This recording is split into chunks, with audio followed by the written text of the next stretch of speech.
Hola, ¿qué tal amigos y hermanos del canal El Reino en Parábolas?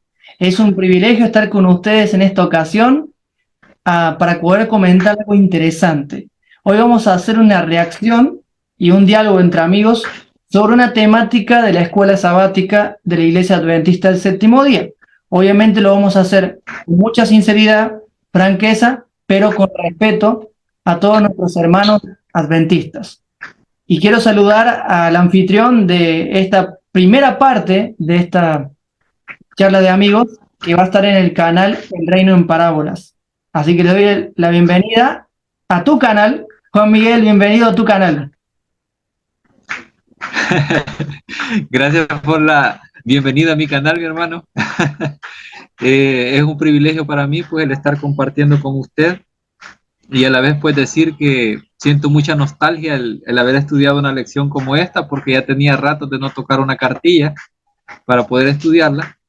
Pero sí, así como acabas de decir, vamos a hacerlo desde el respeto. Vamos a sacar algunos puntos importantes de lo que es la lección número 9 y de lo que es la lección número 10 en la segunda parte de mi hermano Pablo, que él le va a corresponder analizarla. ¿Y qué más? Pues solamente decir pues que oremos, una pequeña oración para iniciar. Vamos a orar entonces para iniciar esta charla entre amigos. Gracias, papito, porque nos da la oportunidad de poder reunirnos a través de este medio con mi amigo Juan Miguel y con toda la audiencia del Reino en Parábolas. Te pedimos tu Espíritu Santo y tu amor para poder compartir este mensaje, esta reflexión que vamos a sacar de esta charla que vamos a tener. Gracias, mi Dios, quédate con las personas que nos ven. En el nombre de Jesús, amén. Amén. Bueno, vamos a empezar. Y normalmente cuando yo daba una escuela sabática en la iglesia, yo lo que siempre decía era, ¿alguien se aprendió el versículo de memoria? Y realmente solo había una persona que lo aprendía, tenía una buena memoria, el hermano, lo recuerdo muy bien. Y la lección número 9 comienza con un versículo en Lucas 12:15 y les dice de esta manera, Jesús, a algunos de los que estaban ahí, por cierto, eran personas que estaban queriendo que él repartiera las posesiones, y dice, cuidado, guárdense de toda avaricia, porque la vida del hombre no consiste en la abundancia de los bienes que posee. Este versículo incluso a mí me ha llegado a pensar, y también he visto sermones en donde se ocupa para decir que las personas den incluso más de lo que tienen. O sea, se ha llegado a malinterpretar de esa manera para poder pedir mucho dinero, e incluso hay personas que con ese propósito lo hacen para poder pedir más del diezmo que tiene que dar una persona. Entonces, aquí en esta lección no vamos a tratar de eso, pero como se trata de guardarse de toda avaricia, la avaricia de la que realmente deberíamos de guardarnos es no de la avaricia que posiblemente nosotros tengamos como seres humanos, sino de la avaricia que tengan otros seres humanos y se quieran adueñar de lo que a nosotros nos ha dado el Señor. En este caso son las cosas que posiblemente el Señor nos haya dado poco a poco a lo largo de los años y con esfuerzo, claro, del trabajo también que el Señor nos ha propiciado a través de su bendición, nos ha costado obtener. Y luego imagínense que venga una persona avariciosa y a uno se le esté pidiendo o exigiendo el dar algo que posiblemente uno no tenga. Entonces esto ya no está bien. A esto se le llama avaricia, es como un concepto que quiero dar por sentado. Y por cierto, en lo que es el primer párrafo, ahí siempre se cita un texto en donde dice, y este también lo ocupan las personas que están acostumbradas a condenar a otros por causa de su pecado, y es el texto que está en 1 Corintios 6 del 9 al 10, y ahí es el texto donde dice que no saben que los injustos no heredarán el reino de Dios. No hierren, o sea, no se equivoquen, dice Pablo, que ni los fornicarios, ni los idólatras, ni los adúlteros, ni los afeminados, ni los homosexuales, palabra agregada, ni los ladrones, ni los ávaros, ni los borrachos, ni los maldicientes, ni los estafadores heredarán el reino de Dios. Yo quiero detenerme acá un poco porque realmente este texto también se utiliza para, como acabo de decir, para acusar o para denunciar a todos aquellos que no van a entrar en el reino de los cielos. Claro, el que lo está denunciando, él sí se considera dentro del reino. ¿Por qué? Porque está dentro de la denominación en específico en donde él está asistiendo. Pero si nosotros nos ponemos a pensar, todas estas características de pecadores que están acá, más de alguna la está propiciando el hermano que está llevando a cabo esa denuncia.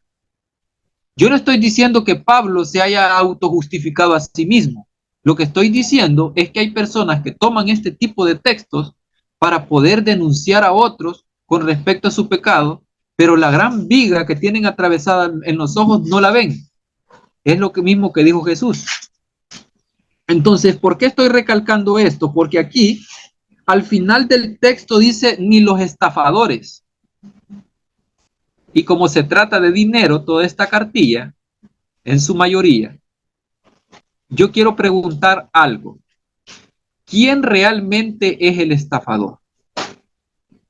El estafador es la persona que no entrega sus diezmos o sus ofrendas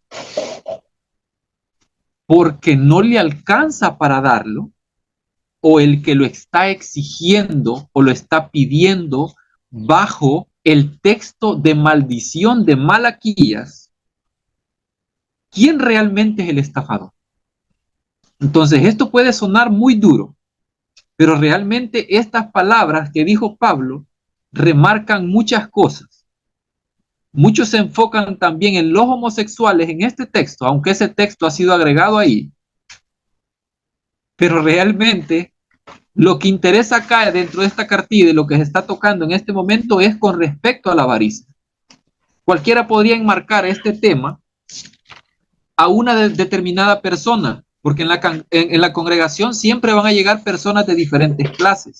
Hay personas que tienen muchos privilegios, en este caso, cuando estoy hablando de privilegios, estoy diciendo que hay personas que tienen transporte, hay personas que no tienen, hay personas que a puras penas alcanzan para comprar frijolitos para poder estar comiendo. O sea, hay mucha infinidad de caracteres sociales o de estándares sociales en las iglesias. Y muchas veces eso se nos pasa por alto a nosotros. Y cuando un ser humano viene y lee estos textos que estamos leyendo aquí, inmediatamente se va a sentir condenado, aunque nosotros no se los estemos diciendo. En el día domingo hay una cosita que nada más quiero recalcar, y es con respecto al pecado original. Aquí en la lección dice que el pecado original es la codicia, pero realmente lo que entra primero en el ser humano no es la codicia, sino que es la duda insertada por la serpiente en el Edén. La duda de cómo era Dios y de cómo es Dios.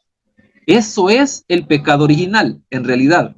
Esto lo digo para que mis hermanos que vean este video vayan y analicen ese texto y vean qué es lo que llega primero a la mente confundida de Eva.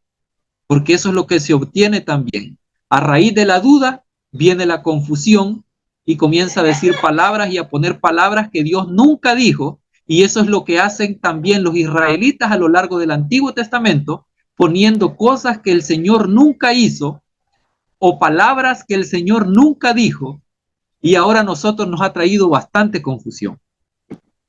Pasando al lunes, solo quiero decir unas cuantas cositas con respecto al anatema que se menciona aquí. Un anatema es una persona que se excomulga de algún lugar, no es una maldición. Algunas personas creen que anatema eso significa, pero no es así. Pero se habla de una persona de que toma posesiones de este lugar y viene el Señor y se enoja con ella. Y este personaje creo que se llama Acán, me parece, en la lección. La cosa es que este personaje, después de la batalla que tienen en Jericó, toma posesiones de algunas cosas que él quiso tomar. Lo interesante es que versículos anteriores es raro notar de que las cosas que son más de valor se toman para meterse en el templo y quien les está dando permiso, entre comillas, es Dios. Tomen todo esto, o sea, lo más importante son las cosas materiales. Lo menos importante son las personas que habitan en ese lugar de Jericó, y a esas sí hay que matarlas, hay que destruirlas, hay que desecharlas. Y se toma nada más lo material. Otra vez vuelve la pregunta. ¿Quién es el estafador aquí? ¿Quién es el que está arruinando el carácter del Señor aquí? Es el ser humano con sus deseos de conquista, con sus deseos de matar, con sus deseos de derramar sangre, de obtener más riquezas. ¿Quién es el estafador entonces? ¿Es Dios? ¿Son los seres humanos? ¿O es Satanás detrás de las cortinas haciendo todo este mal? Ahora voy a pasar rapidito a lo que es el punto número 4, digamos, o 3, que es el caso de Judas en el día martes. Solo me faltan 2 aspectos para darle paso al hermano Pablo. Pero aquí en el caso de Judas lo que se expone es, aquí dice, el triste pensamiento que tiene Judas a raíz del perfume que derrama María en los pies del Mesías. Eso es lo que se ve. Ahora bien, yo quiero hacer una pregunta aquí y detenerme porque realmente debemos de analizar una cosa. El Evangelio de Juan, ¿por quién fue escrito? Fue escrito obviamente por Juan. Entonces, hay un versículo en específico en la Santa Cena donde el Señor le dice a Juan, fíjate que el que meta el pan conmigo en el plato, este es el que me va a entregar. Ahora la pregunta que debemos de hacernos es, ¿con qué propósito Juan pone el ejemplo de Judas? ¿Cómo es posible que Juan haya podido leer los pensamientos de Judas? Porque realmente yo no creo que lo haya dicho, o sea, pudo haber dicho esas palabras, pero luego en el texto, si nosotros vamos al texto, está en Juan 12 del 1 al 8, aquí ya lo tengo listo, pero las palabras de Juan me llaman mucho la atención. En el versículo número 6 del capítulo 12. Y noten lo que dice acá. Juan Miguel, ¿puedo leer el verso para los Léelo, hermanos? hermano. ¿Está bien? ¿Del 6 al cuánto? Solamente el versículo 6, hermano. Ya, dice, leo de la NBI, la nueva versión internacional, dice, dijo esto, no porque se interesara por los pobres, sino porque era un ladrón, y como tenía a su cargo la bolsa del dinero, acostumbraba a robarse lo que echaba en ella. Uy, aquí vemos una acusación y también vemos que está diciendo qué es lo que pensaba Judas en ese momento por haber dicho esas palabras. O sea, Juan está asumiendo qué es lo que estaba pensando Judas al escribir este libro, este evangelio. La pregunta es con qué propósito lo hace y con qué propósito debemos de recalcar esto nosotros. O sea, porque si de juzgar se trata, Juan también estuvo en una situación en la que se le llamó hijo del trueno. ¿O me equivoco? Es así. Entonces, Totalmente de acuerdo. cada persona con diferente estatus o con diferente condición debe de ponerse en cada zapato. ¿Qué quiero decir con esto? Las personas que vayan a acusar a otra persona tienen que medirse el zapato de la otra persona para ver si les queda. Judas, así como él era, también podríamos ser nosotros. Entonces, tendríamos que ponernos en los zapatos de Judas para poder ver si realmente nosotros podríamos estar en la misma condición de Judas, si podríamos vender al Señor nosotros. Entonces, cada una de estas cosas que estamos viendo las estoy recalcando, porque debemos de ponernos a analizar cada una de ellas para poder sacar lo más importante, y lo más importante no son los errores de cada personaje que están acá. Y voy a pasar a lo que es el otro caso de Ananías y Zafira, y solo voy a mencionar dos cositas nada más. La primera es, Ananías y Zafira estaban en el primer siglo vendiendo sus cosas o sus pertenencias, o sea, eran sus cosas, eran sus bienes. La pregunta es con qué autoridad llega Pedro y comienza a acusar a estos hermanos y les dice que incluso están mintiéndole al Espíritu Santo y comienza a decirles un montón de cosas, pero no se ve el perdón por ningún lado, no se ve la misericordia tampoco. Entonces vemos a Pedro como tomando el lado del acusador ante estos hermanos por haber vendido y agarrarse unas cuantas fichitas, por haber vendido sus propios bienes. Entonces todo esto nos lleva a pensar a nosotros en quién les quitó la vida entonces a Ananías y Zafira.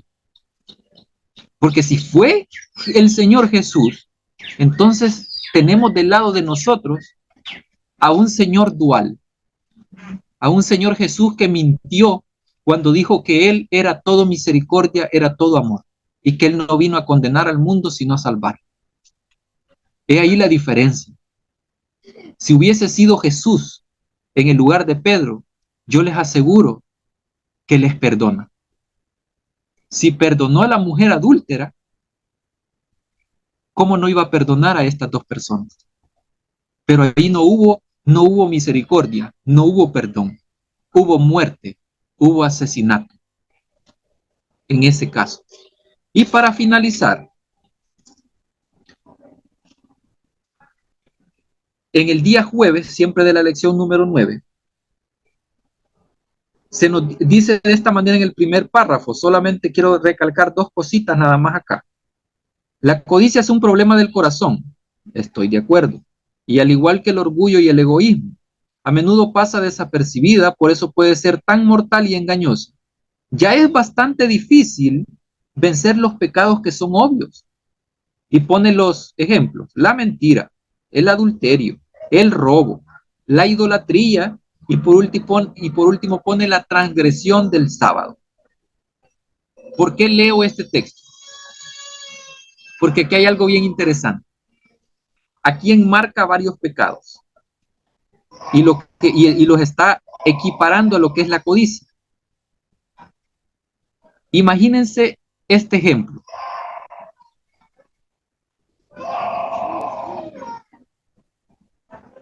¿Qué es lo que le dicen a las personas que están trabajando en sábado? Hermano, búscate un mejor trabajo en donde te paguen mucho mejor y además de eso, te den los sábados. Pídele al Señor que te den un mejor trabajo. ¿Por qué mejor trabajo? Porque mientras más mejor es el trabajo, más mejor es la ofrenda y más mejor es el diezmo. Así son las cosas. Y el último punto, deje el impío su camino, es una cita en Isaías 55 del 6 al 7. Está aquí en el último párrafo de la lección 9, siempre, del día jueves. Y dice así: deje el impío su camino y el hombre malo sus pensamientos y vuelva hacia el Señor, quien tendrá de él misericordia, y a nuestro Dios, que es amplio en perdonar. Y la pregunta viene: si el Señor es grande en misericordia y es amplio en perdonar,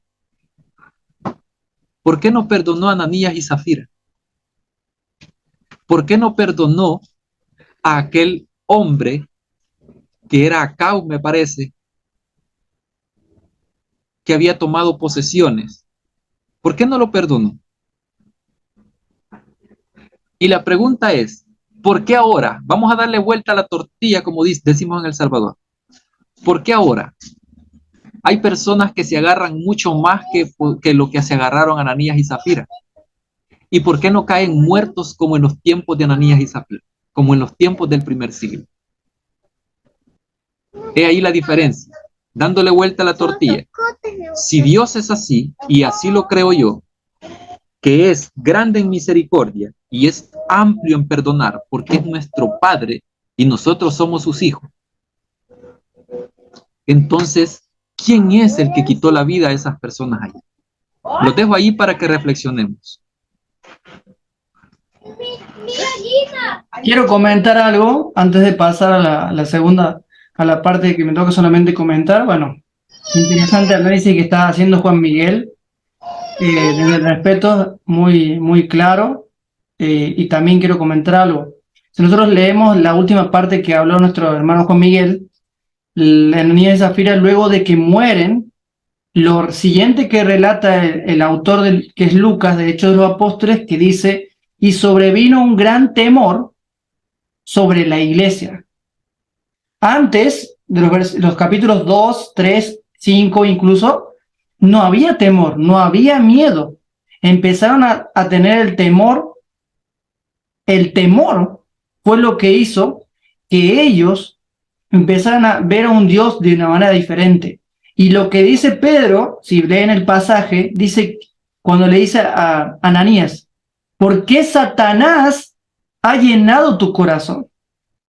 Es la pregunta que le hago a mis hermanos y hermanas. ¿Quién estuvo llenando el corazón de Ananías y también de Zafira? ¿Dios o Satanás? No sé si sabrán la respuesta, pero pueden meditarla. Cualquier cosa pueden dejar aquí también debajo en los comentarios, que debemos leerlo después de este mensaje. Y dejando en claro también de que lo que estamos haciendo es para que nosotros podamos tomar conciencia y razonar de lo que nos están enseñando o lo que enseñan en el folleto, si viene conforme a lo que trajo el Evangelio de Jesucristo y el mensaje que revela el carácter perfecto de Dios.